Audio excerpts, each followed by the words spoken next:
Hello friends, welcome to my channel. ఇవాళ వీడియోలో మన ఆడవాళ్ళందరికీ కూడా రోజువారీ పనుల్లో ఎంతగానో ఉపయోగపడే మంచి మంచి చిట్కాలు అనేవి ఈరోజు వీడియోలో మీకు షేర్ చేస్తున్నానండి. సరికొత్త ఐడియాలు అనేవి మీకు చాలా ఉపయోగకరంగా ఉంటాయండి. వీడియోలోని టిప్స్ అన్నీ కూడా మీకు డైలీ లైఫ్లో చాలా యూజ్ఫుల్గా కూడా ఉంటాయి. వీడియో నచ్చితే కనుక ప్లీజ్ ఒక లైక్ చేయండి.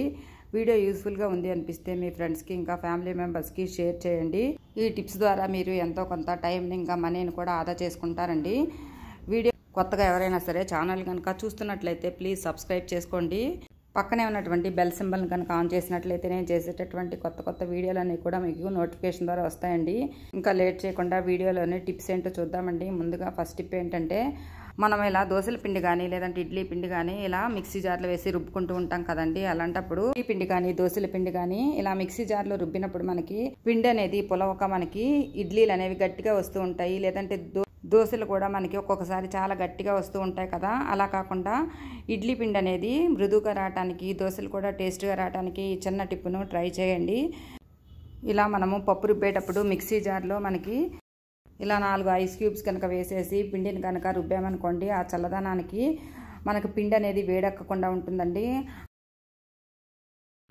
ఇలా మన ఐస్ క్యూబ్స్ వేసాం కదా, పిండి అనేది చల్లగా ఉంటుంది. దానివల్ల పిండి అనేది మనకి త్వరగా మనకి పులుస్తుందండి. అంతేకాకుండా ఒక్కొక్కసారి పిండి అనేది చాలా ఎక్కువగా కూడా పులిసిపోతూ ఇంకా మనకి సమ్మర్లో పిండి అనేది ఒక్కొక్కసారి చాలా ఎక్కువగా పులిసిపోయి గిన్నెలో నుంచి కిందకు కూడా పడిపోతూ ఉంటుంది కదండి తెల్లవారేసరికి. అలా కాకుండా మనం ఇలా కనుక ఐస్ క్యూబ్స్ వేసి పిండిని కనుక రుబ్బినట్లయితే పిండి అనేది మరీ ఎక్కువగా పులియకుండా పొంగకుండా ఉంటుందండి. టిప్ కనుక మీకు నచ్చినట్లయితే ట్రై చేయండి. టిప్ కూడా చాలా వరకు అందరికి యూజ్ అవుతుందండి.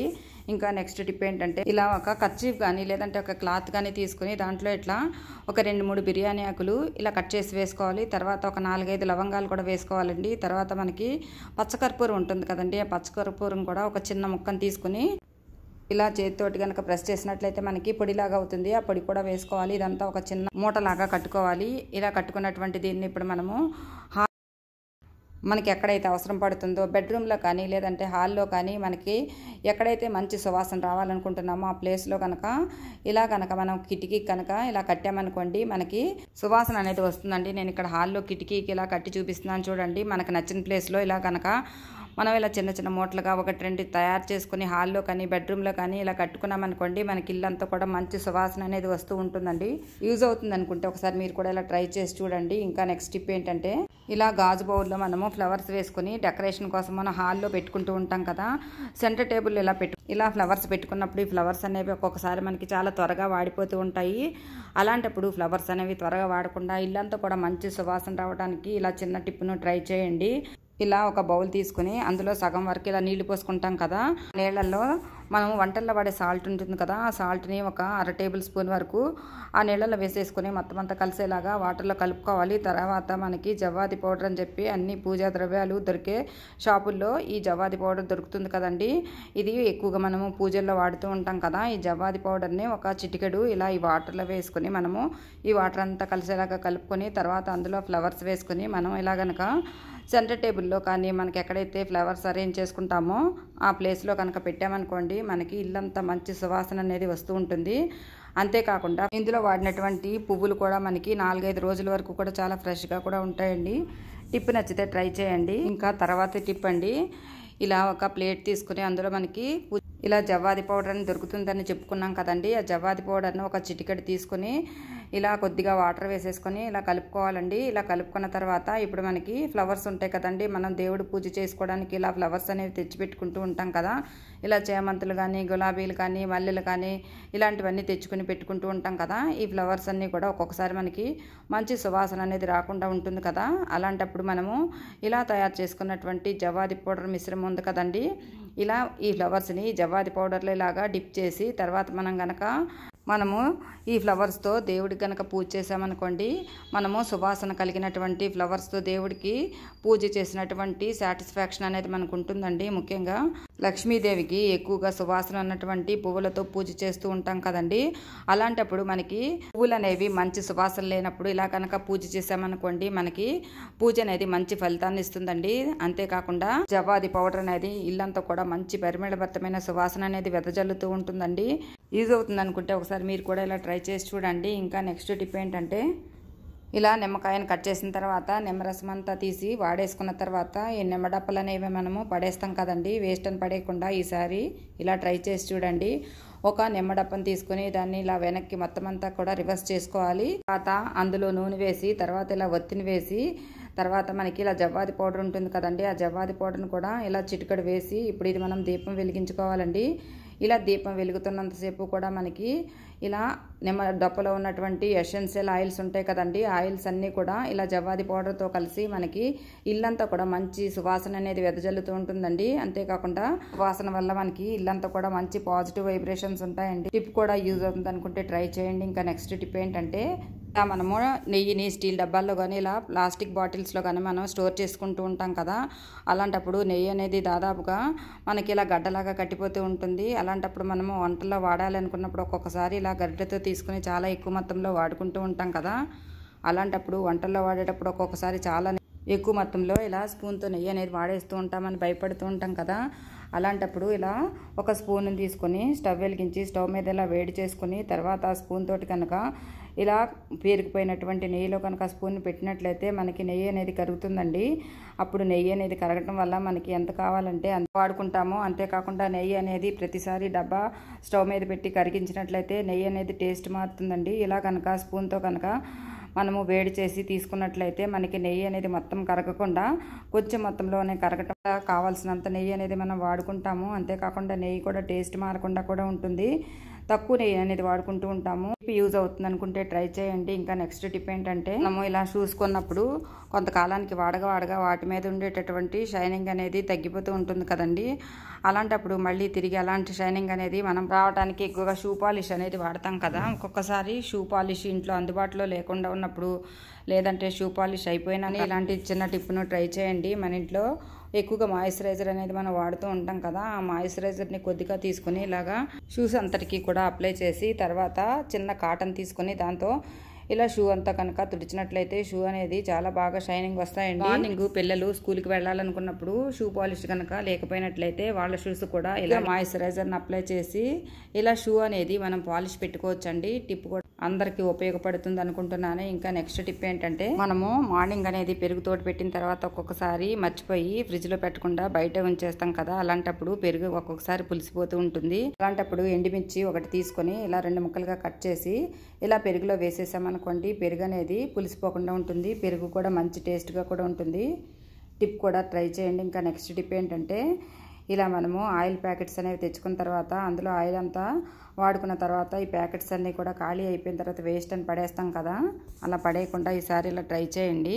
ఈ ఆయిల్ ప్యాకెట్స్కి ఎంతో కొంత లోపల అనేది ఆయిల్ ఉంటుంది కదండి, మనము వంట కోసము చెక్క గరిటెలు అనేవి వాడుతూ ఉంటాం కదా, ముఖ్యంగా మనము నాన్ స్టిక్ ప్యాన్స్ వాడినప్పుడు ఇలా చెక్క గరిటెలు వాడుతూ ఉంటాం కదా, ఈ గరిటెలు అనేవి వాడగా కొంతకాలానికి వాటి మీద ఒక తెల్లటి పొర లాంటిది అనేది వచ్చేస్తూ ఉంటుంది. అంతేకాకుండా వీటి మీద ఉండేటటువంటి షైనింగ్ కూడా తగ్గిపోతూ ఉంటుంది కదా, అలాంటప్పుడు ఈ ఆయిల్ ప్యాకెట్ మనం కట్ చేసాం కదా, ఆయిల్ ప్యాకెట్ని కనుక మనము ఇలా ఈ చెక్క గరిటెలు కనుక రుద్దామనుకోండి, చెక్క గరిటెలు అనేవి మంచి షైనింగ్తో వస్తాయండి.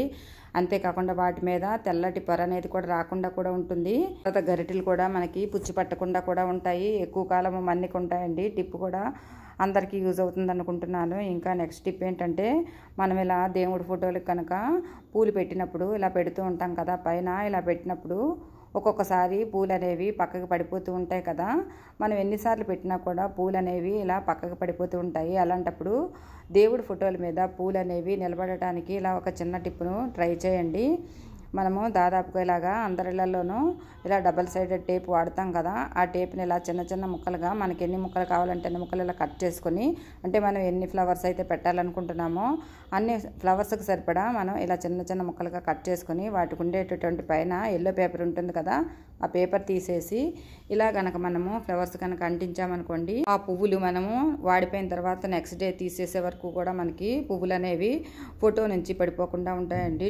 టిప్ కూడా అందరికీ యూజ్ అవుతుంది అనుకుంటున్నాను. ఇంకా నెక్స్ట్ టిప్ ఏంటంటే ఇలాంటి బాక్సులు అనేవి మనం ఫుడ్ ఆర్డర్ చేసినప్పుడు, లేదంటే మనం ఏదైనా కేక్ తెచ్చుకున్నప్పుడు కానీ, లేదంటే స్వీట్స్ కొనుక్కున్నప్పుడు కానీ ఇలాంటి బాక్సెస్ వస్తాయి కదా, ఈ బాక్సులు వేస్ట్ అని పడేస్తాం కదా, ఇలా వేస్ట్ కాకుండా ఈసారి ఇలా బాక్స్ని ట్రై చేసి చూడండి. ఇలా బాక్స్ని తీసుకొని దాంట్లో ఇలా మనకి మార్కర్ పెన్నుతో ఇలా మనము చిన్న చిన్న బాక్సులుగా లోపల భాగంలో మార్కింగ్ చేసుకోవాలండి. ఇలా 3 కానీ 4 కానీ ఎన్నైతే మనకు అవసరం పడతాయో అన్ని చిన్న చిన్న బాక్సులుగా మనం మార్కింగ్ చేసుకోవాలి. మార్కింగ్ చేసుకున్నటువంటి బాక్సులన్నిటిని కూడా మనము చాకును వేడి చేసి ఆ చాకు సహాయంతో ఇలా బాక్సులను కట్ చేసుకోవాలి. బాక్స్కి వెనక భాగంలో ఇలా వీడియోలో చూపించిన విధంగా డబల్ సైడెడ్ టేప్ ఉంటుంది కదా, ఆ టేపును ఇలా కొద్దిగా ముక్కను తీసుకొని ఇలా అంటించుకోవాలి. తర్వాత ఇప్పుడు మనం ఈ బాక్స్ని మనం ఎక్కడైతే బ్రష్లు పెట్టుకుంటాం కదండి, ఆ బ్రష్లు పెట్టుకునే ప్లేస్లో కనుక ఈ బాక్స్ని కనుక అంటించుకుని తర్వాత ఈ బాక్స్కి హోల్ చేసుకున్నాం కదా, ఒక్కొక్క హోలులో ఒక్కొక్క టూత్ బ్రష్ని మనం కనుక ఇలా అరేంజ్ చేసేసుకొని మనము ఈ బాక్స్లో పెట్టుకుంటే మనకి టూత్ బ్రష్లు అన్నీ కూడా ఇలా బాక్స్లో ఉంటాయండి. మనకు కావాల్సినప్పుడు తీసుకుని వాడుకోవడానికి కూడా ఈ బాక్స్ అనేది చాలా యూస్ఫుల్గా కూడా ఉంటుంది. వేస్ట్ అని పడేసే బాక్సులతో ఈసారి ఇలా ట్రై చేయండి.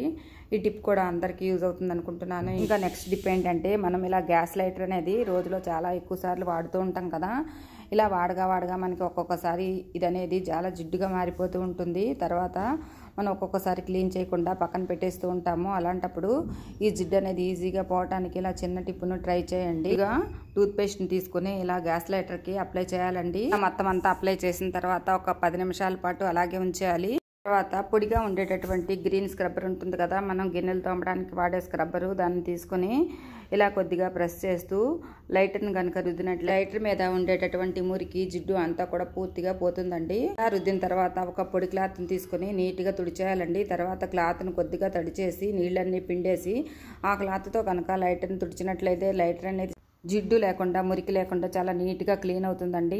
తర్వాత లైటర్కి ముందు భాగంలో హోల్స్ ఉంటాయి కదా, హోల్స్లోకి ఇలా ఒక పిన్నీస్ని తీసుకొని ఆ పిన్నీస్తో పాటు మనము లైటర్లో ఉండే జిడ్డు అంతా కూడా రిమూవ్ చేసేసి తర్వాత లైటర్ అనేది పొడి క్లాత్తో కనుక తుడిచినట్లయితే లైటర్ ఎలాంటి జిడ్డు లేకుండా నీట్గా క్లీన్గా ఉంటుందండి. ఇలా వారానికి ఒకసారి కనుక లైటర్ని క్లీన్ చేసినట్లయితే మనకి లైటర్ మీద ఎలాంటి మురికి జిడ్డు లేకుండా పూర్తిగా క్లీన్ అయిపోతుందండి. టిప్ కనుక చూడండి, ఇక్కడ వీడియోలో మీరే క్లియర్గా చూస్తున్నారు కదా లైటర్ అనేది ఎంత నీట్గా క్లీన్గా ఉందో.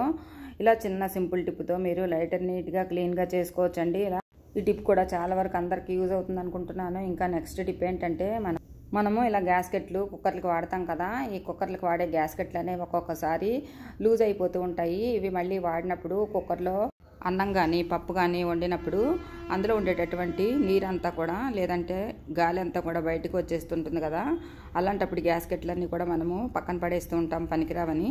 అలా గ్యాస్కెట్లు పాడవకుండా మనం ఈ గ్యాస్కెట్లు వాడకుండా ఒక్కొక్కసారి పక్కన పెడతాం కదా, అలాంటప్పుడు కూడా పాడవకుండా ఉండటానికి ఇలా సింపుల్ టిప్ని ట్రై చేయండి. మనకి వంటల్లో వాడే ఆయిల్ ఉంటుంది కదా, కుకింగ్ ఆయిల్ కానీ లేదంటే కొబ్బరి నూనె కానీ ఇలా గ్యాస్కెట్లకి అప్లై చేసేసి మనం కనుక ఉంచామనుకోండి, మనకి గ్యాస్కెట్లు అనేవి మళ్ళీ కుక్కర్కి పెట్టి వాడినప్పుడు కుక్కర్లో పప్పు కానీ అన్నం కానీ ఉడికించినప్పుడు అందులో ఉండేటటువంటి నీరు అనేది లేదంటే గాలి అనేది బయటకు పోకుండా కూడా ఉంటుంది. గ్యాస్కెట్లు పాడవకుండా ఉండటానికి మరొక టిప్ ఏంటంటే, మనము కుక్కర్ వాడిన తర్వాత గ్యాస్కెట్ అనేది మనం తీసి పక్కన పెట్టేస్తూ ఉంటాం కదా కడిగేసి, అలా కాకుండా మనము డీప్ ఫ్రీజర్లో కనుక ఈ గ్యాస్కెట్లను పెట్టామనుకోండి, మనకి గ్యాస్కెట్లు అనేవి చాలా కాలం మన్నికుంటాయండి, పాడవకుండా కూడా ఉంటాయి. టిప్ అనేది 100% వర్క్ అవుతుందండి. ప్రతి మహిళకు కూడా ఈ టిప్ అనేది చాలా బాగా ఉపయోగపడుతుంది. అంతేకాకుండా మనము కుక్కర్లో అన్నం కానీ పప్పు కానీ ఇలాంటివి ఉడికిచ్చేటప్పుడు మనకి పొంగిపోకుండా ఉండటానికి ఇలా కుక్కర్ పై భాగంలో ఇలా విజిల్ పెట్టే హోల్ ఉంటుంది కదా, హోల్లో కొద్దిగా ఇలా వంటకు సంబంధించిన ఆయిల్ వేసేసి ఇలా స్ప్రెడ్ చేసేసిన తర్వాత మళ్ళీ లోపల భాగంలో కూడా ఇలా కొద్దిగా ఆ హోల్లోకి ఇలా ఆయిల్ వేసామనుకోండి, మనకి కుక్కర్ నుంచి విజిల్స్ అనేవి చాలా బాగా వస్తాయండి. అంతేకాకుండా మనకి ఈ హోల్లో నుంచి మనకి అన్నంలో ఉండేటటువంటి ఎసరు కానీ లేదంటే పప్పులో ఉండేటటువంటి నీళ్లు కానీ బయటికి కారిపోకుండా ఉంటాయండి. అంతేకాకుండా ఇలా గ్యాస్కెట్ కూడా మనము చుట్టూ కనుక కుక్కర్ పెట్టే ముందుగా ఇలా ఆయిల్ అప్లై చేసేసి ఇలా మనం కుక్కర్ కనుక పెట్టామనుకోండి, మనకి కుక్కర్ గ్యాస్కెట్స్ అనేవి పాడవకుండా ఉండడమే కాకుండా మనకి ఆ కుక్కర్ లోపల నుంచి ప్రెషర్ అనేది బయటికి పోకుండా కూడా ఉంటుందండి. ఈ టిప్ కూడా అందరికీ యూజ్ అవుతుంది అనుకుంటున్నాను. ఈసారి కనుక మీరు కుక్కర్ పెట్టేటప్పుడు ఇలా ట్రై చేసి చూడండి. గ్యాస్కెట్స్ అనేవి మీకు చాలా ఎక్కువ రోజులు అనేవి మన్నికుంటాయండి. ఇంతేనండి వాళ్ళ వీడియోలోని టిప్స్. ఈ టిప్స్ అన్నీ కూడా మీకు నచ్చాయి అనుకుంటున్నానండి. ఇందులో ఏ టిప్ నచ్చిందో, ఏ టిప్ ఉపయోగకరంగా ఉందో కామెంట్ ద్వారా తెలియచేయండి. మరిన్ని మంచి ఉపయోగకరమైనటువంటి వీడియోలతో మళ్ళీ కలుద్దామండి. Thank you for watching this video.